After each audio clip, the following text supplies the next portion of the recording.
Now we're just getting this update where the gunmen who carried out the Sydney attack are a father and son duo, ages 50 and 24, according to the Sydney police. The Bondi Beach terrorists have been identified as Naveed and Sajid Akram, a father-son duo. Let's listen in. We have progressed at pace overnight with that investigation, and as a result of investigations undertaken, I can say that we are not looking for a further offender. We are satisfied that there were 2 offenders involved in yesterday's incident. One is deceased, the second is in critical but stable condition in hospital at the moment. The offenders are a 50-year-old and 24-year-old male who are father and son. The 50-year-old is deceased, the 24-year-old is currently in hospital at the moment. As part of the investigation, we conducted 2 search warrants last night, one at Bonnie Rig and a second at Campsie. We will continue to investigate this matter thoroughly. Joining us now is CNN News 18's Siddhant Mishra. Siddhant, very good morning to you. And please tell us, what is the current legal status of this duo that has been identified by the police? And also, how many attackers were there? What do we know so far? Well, so far, we know that this duo was a father and son, and they were the 2 who attacked the Bondi Beach festival yesterday in Sydney. In fact, this is what reports are telling us.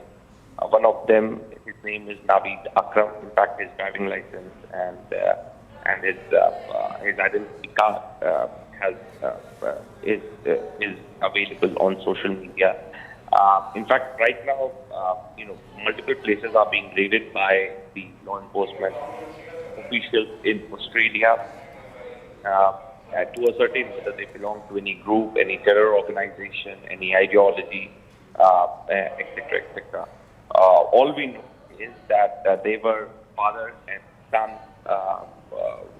who attacked the Bondi Beach festival yesterday. What reports are telling us. Further investigation is going on, whether they belong to any group or whether they were inspired, motivated by some group. So that is being ascertained. But the larger question here is that whether it's London, whether it's Washington, or whether it's Sydney, the attack on the Jew community and the pattern perhaps is something which is worrisome.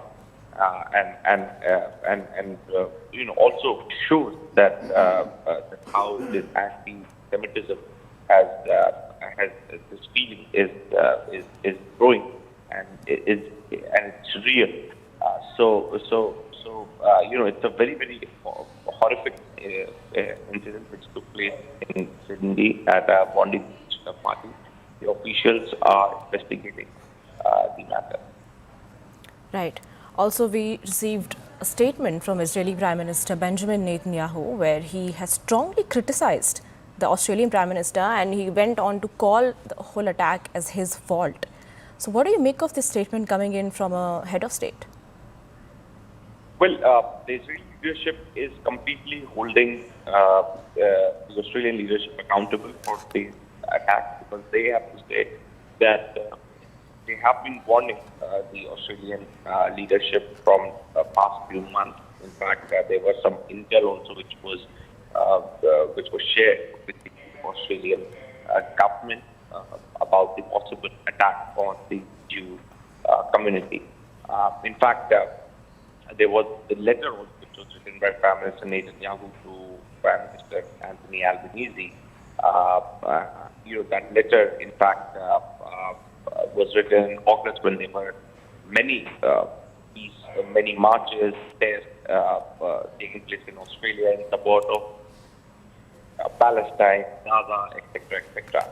So the relationship between Australia and Israel is all-time low. In fact, from last few months, there have been back and forth going on between Israel and Australia. But yesterday, the foreign minister of 2 countries spoke to each other. They exchanged their perspective on this terror incident. And in fact, the Americans are also assisting the Australian government in the investigation. The Israelis have also agreed to be assisting and providing all kinds of help to the Australian agencies as far as this investigation is concerned. Right. Thank you, Siddhant, for your input.